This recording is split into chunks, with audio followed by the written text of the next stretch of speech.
sur lui. Cependant, Caïn adressa la parole à son frère Abel. Mais comme ils étaient dans le champ, Caïn se jeta sur son frère Abel et le tua. L'Éternel dit à Caïn, où est ton frère Abel? Il répondit, je ne sais pas, suis-je le gardien de mon frère? Et Dieu dit, qu'as-tu fait? La voix du sang de ton frère crie de la terre jusqu'à moi. Maintenant tu seras maudit de la terre.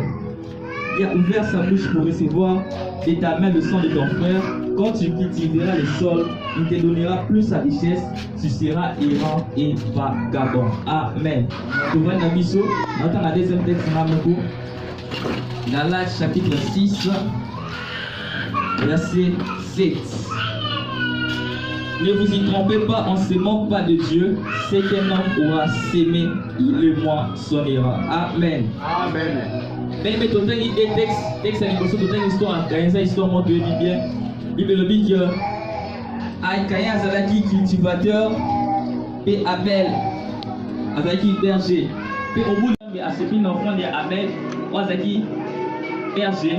La Bible dit Dieu a porté un regard favorable. Attends, Batali Malam Abel, puis au fond, Abel a fait ça qui. Mais attends, Batali Malam, Caïn, puis au fond, Caïn a fait ça qui. Puis et puis ça qui Caïn. Caïn, on dit Malipunia, Caïn, Zaki n'a sémonté, illuminé, changé qui. Ça, Batali Caïn, si Caïn. Ceux qui vont agir bien, au côté de la moto, mais ceux qui vont agir mal, ils sont en apporte, mais ils dominent sur Yamou. Caïn a sollicité des bonheurs à peine, mais il le vite, on va faire une anzela. Caïn a balu qui a su des bonheurs pour mieux. Ça va y ça. Caïn a des bonheurs, est-ce qu'on a les gardiens des bonheurs? Ça va essayer de maquiller des bonheurs au gamme. À cause de Yawana, à cause de Makambosali, la terre est maudite, à cause de toi, et tu seras errant et vagabond. Alléluia. Mais des fois, tu as souffrance la mission. Mais des fois, on a tendance, ceux qui nous donnent la souffrance, de ramener souffrance la mission là-bas. Tout le bagage, soit Satana, soit pas de oiseau bondissant, soit. Oui, mais les seigneurs, souffrance la mission, et ça, il était là, bah, tout le sous. Souvent, souffrance la mission, ça cause d'un mot particulier, ça la mission. Alléluia. Mais les causes, il y a souffrance, il y a Caïn. Pour Caïn, a comme un errant et vagabond. Pour que ma belle est comme un maudit. Et ça, c'est parce que tout le monde a maudit ce qui est Caïn. Mais ça, ma action au Caïn a posé qu'il est maudit ce qui est. Alléluia. Ça va ici Caïn, parce qu'on maudit Abel. La terre sera maudite à cause de toi. C'est-à-dire, des fois, on n'est pas maudit par les paroles des autres. Des fois, malédiction, bah, on monte car pour battre le bélo mabé. Malédiction, bah, on va poser ma acte à mabé. Alléluia. Le gros bélo malédiction. Bien aimé les seigneurs, des fois notre souffrance est liée à nos actions. Il y a la Galate, tout ma pour la lobby. Pour me consacrer. Oh, moutaloni, à mon dako, bouka. Alléluia. Jamais moutarose à graine à bien assis. Ma graine il y a de l'eau à bien. Assis à l'oni à mou. Et puis ça va, jamais. L'action est opposée. L'olé est opposé. L'action est déterminée par le résultat que vous avez. Alléluia. Mais les personnes na loni dans la zone lona et na loni moma bien. Na reçoit moma bien. Ceux qui na loni moma bien, les mêmes peine la reçoit makama bien. Mais les mêmes actions na biso dans la sémence. Eux quand même la biso ba bonheur tout ba malheur.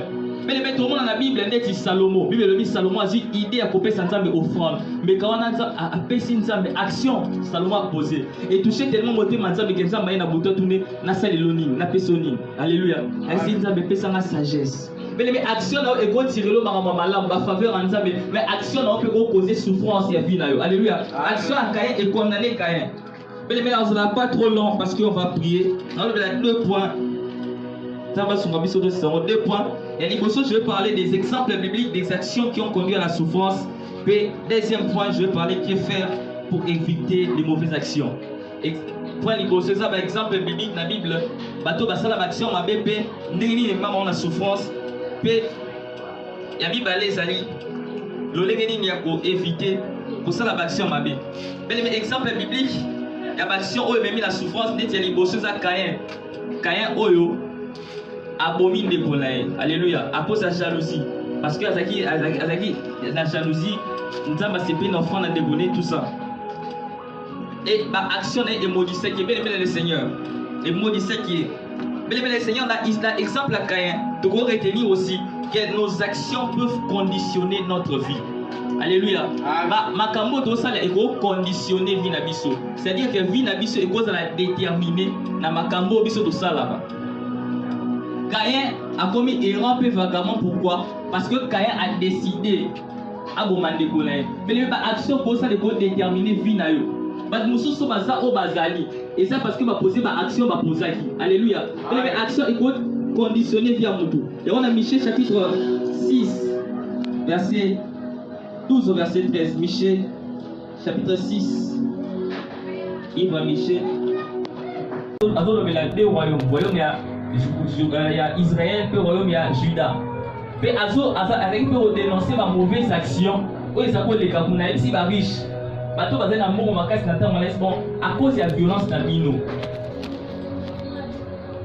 À cause il y a bateau comme il a pas dans l'occultation,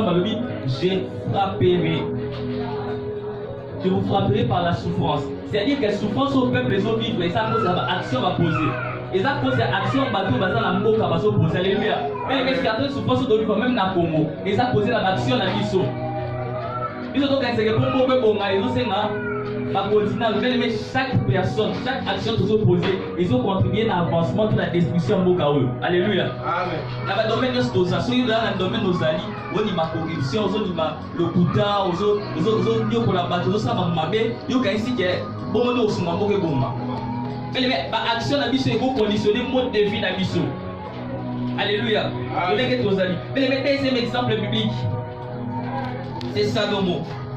Mais Salomon a fait cet exemple dans les galaxies. Exemple, Salomon a fait cet exemple de sacrifice. Il a pour la Salomon, c'est pour la sacrifice, on a fait ça en ligne. Mais Salomon n'a pas posé l'action. Et oui, Salomon. Salomon, c'était pas n'importe qui. Salomon a dit tout le monde même. Ça m'a fait cette sagesse à ma classe que dans Romains chapitre 9, verset 16, Bible dit que ce que Pharaon a fait ça normalement. Nous sommes dans la moitié, nous devons faire ça d'autres. Mais Pharaon, moi, si Salomon a lié, mais apparemment qui a amené la ville mourante, a gagné Vilwana, a fait si Vilwana d'autres, c'est Salomon. Alléluia. Et Salomon a tellement une grande figure qui est roi pour tout Pharaon. Pour appeler sa moitié, ce n'est pas Salomon, a fait si d'autres. La moi, on en a la moitié. Mais bien aimé le Seigneur, et là, on est triste de constater dans ce qu'a vie à Salomon. Dans 1 roi chapitre 11, verset 1 à 5. 1 roi chapitre 11. Allah. Après 1000 ans, l'abomination des Amoabites. Salomon a dit tellement ma femme étrangère. Or, ça même c'est mal Israël. Bolingala, bino na peuple ensemble. Alléluia. Bolingala, bino na peuple ensemble. Bozo va pas passer étrangère. Pourquoi? Parce que pas passer étrangère va consommer ma bino va commémorer ensemble aussi. Alléluia. Amen. Mais Salomon, tellement il m'a dit tellement ma femme étrangère a dit à Mimi opposé ma action à l'action de contre la volonté de ma zone, il y a étranger tout ça. Et même la veillance à Salomon. Parce qu'on a fait Salomon qui compte sa matière de ressources. Alléluia. La vie Salomon qui est dans ma chambre, dans ma idole. Salomon a dit tellement la sagesse. Salomon qui est dans ma idole. Bible l'exhibition dans verset 11, 13, 15 ans, besoin de Salomon à cause de la action salie. Dans son côté royauté, il y a David. Dans notre la 10 tribus, dans la nous a 2 tribus. Alléluia. Moi, là, Salomon a régné sur Israël, il a régné sur Juda. Mais il y a des actions qui sont posées et vous en avez répercussion, même dans ma descendance dans la Bible. Alléluia. Mais ça, là, parents, richesse, richesse, ni pour dire là-bas, la mission, dans l'action qui sont posées. Mais les souffrances, au lieu de tout ce qui est là-bas, la mission, richesse, tout ce qui est là-bas, la mission, tellement de souffrance à cause de l'action opposée. Et ça, là, ma parents, tellement qu'ils sont conflictuels. Moi, on a à Koli, ma conflit européen là qui est, mettons, regarde, yo moi là, pas bino ambassade là. À cause de l'action, papa n'a posé et faire souffrir. Alléluia. Mais le moi, Salomon, il y a une personne qui m'a passé ma payaté. Mais Salomon, mais tes actions peuvent avoir des répercussions même sur ta descendance. Alléluia. Mais les mauvaises actions peuvent avoir des répercussions même sur notre descendance. Mais qu'est-ce que nous faisons comme action, bien aimé le Seigneur? Qu'est-ce que nous faisons comme action? Comme action, la mission, comme ma mission, Mawa. Même la souffrance, même la descendance de la mission. Première action, le matin, mais guider l'action de la mission. Deuxième, tu associer mon livre, peut permettre la mission sur ça, la action au Zambali. Alléluia. Pour la Galates, chapitre 5, verset 16 au verset 17, Bible dit que les désirs de la chair n'a esprit et ça n'a bitumbakati na biso. Alléluia. Les désirs de la chair et de l'esprit sont opposés quand il a vu. Donc quand il a vu ce bateau, bitu maman est là, un mot benzo tout ça pour ça la boye. Un mot moli mo pelingo ça la boye. Donc il y a moi-même Paul à lobby, je traite durement mon corps. Paul a dit quand apôtre, alors je traite. Pourquoi Paul pouvait dire ça? Parce que Paul sait qu'en lui il a une chair. Alléluia. À ça les fois vont pousser à ça la mabé. Il doit tellement traiter son corps dur. Et moi même le Seigneur sorti qui me sent douter. À kamba action na yo. Pour ça l'action au pour regretter plus tard. Alléluia. Pour le bama lobo pour regretter plus tard. Pour ça l'action lui Seigneur pourquoi la salle yon. Tala ba kamba memelinga. Alléluia. Mais le petit comme me sent guidé d'action na yo. Si comme on se côté la tête auto et guider l'action là-haut. Mais la chair peut t'amener à faire des choses que tu vas regretter plus tard. Et ça dans notre tournée Salomon c'est que tellement là-bas c'est étranger qui a nimina zoabango à cause il y a nzoto. On l'a dit comme on se diriger. On l'a dit quand ça va diriger. Alléluia. Amen. C'était la chair. On l'a dit que le banza peut guider. Oui, c'est bon. Bon soit passé à payater. Mais on l'a dit quand ça va guider. Mais c'était à cause de la chair. Et beaucoup de gens ont pris des décisions. Si comme le moment sans qui débat sur nous. Amen. Et troisièmement, résister fermement au désir de la chair. La Bible dit dans Genèse chapitre 7, plutôt 4 verset 7. Dans mon temps, moi, ça Caïn. Avant que Caïn posait action, ça m'a dit si Caïn, sauf ça dit bien, au tombe la mon tour. Mais ma somme est à l'ibosson là. Mais il dominé sur la donc ça m'a dit Caïn qui est dominé sur moi. C'est que ça m'a fait Caïn ma coquille pour dominer. Alléluia. Mais ça m'a fait ma coquille pour dominer ma désir à ma belle zakat na yo. Mais le moment où tu as dit que tu na salika ma belle po, na salika tellement en canne que on a té. Mais ça m'a fait ma coquille. Soyez Caïn oh avec non nous sommes fait là ba moté avec c'est bon la nature peut rester. Mais ça m'a dit Caïn qui a fait ma coquille. Yo oh ya mai so comme coquille avec mais moi ça ma coquille. Alléluia. Amen. Vous ça ma coquille pour l'homme à l'isum. Mais le coquille qui a résister à l'isum. Alléluia. Résister à ma désir à ma bé. Désir ne soit là au côté qui nous m'a résister. Coquille à monter. Alléluia. Résister à ma parce que ma décision à ma bé au ça.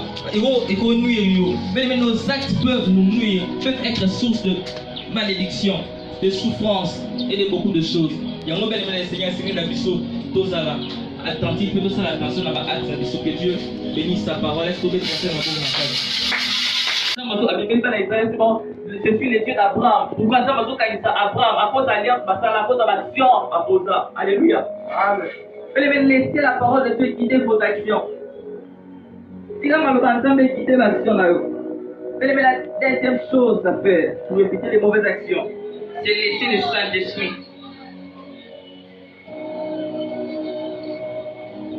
C'est laisser le Saint-Esprit guider vos actions. Laissez première action, le matin, mais guider l'action de la mission. Deuxième, toi, associer mon livre, peut permettre la mission sur ça, la action au Zambali. Alléluia. Pour la Galatie, chapitre 5, verset 16 au verset 17, Bible le dit que les désirs de la chair, na esprit et ça na bitumba kati na biso. Alléluia.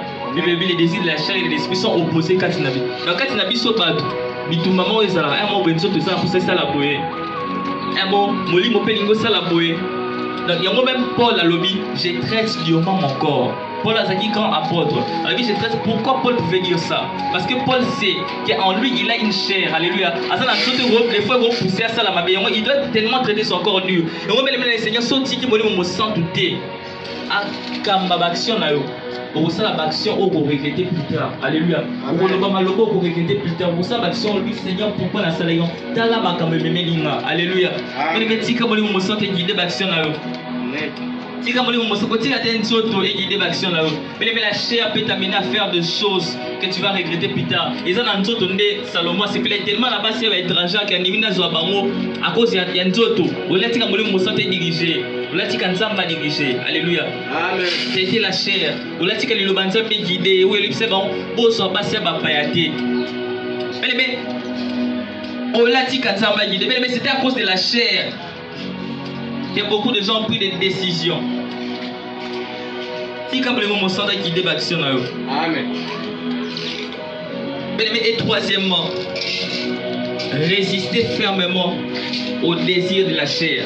La Bible dit dans Genèse chapitre 7, plutôt 4 verset 7. Tant nous avons dit Caïn, avant que Caïn posait action, nous avons dit Caïn, so ça dit bien, au tombe la montou. Mais ma somme est liboso na yo, mais yo dominer sur ya.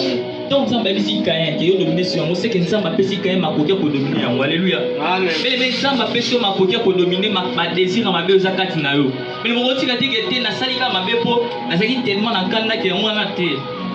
Mais nous avons dit ma koki. Soki Caïn oh azaki non yeso kufela ba moté abisi bona nature pécheresse mais ça m'a dit Caïn qui n'a pas sur ma coquille yo oh ya mai comme côté biksi bele mo na ma coquille alléluia amen mo na ma coquille ko longa lisum bele be koti kati résister na lisum alléluia résister na ba désir à ma bé désir ne so la yo kota na kinuma résister koti ka moté alléluia résister na parce que ba décision ya ma bé ozo iko nuire yo bele nos actes peuvent nous nuire peuvent être source de malédiction, de souffrance et de beaucoup de choses. Il y a un bel Seigneur, Seigneur Nabiso, Tozala, attentif, mais ça l'attention à l'acte Nabiso, que Dieu bénisse sa parole. Est-ce que vous pouvez passer un bon message?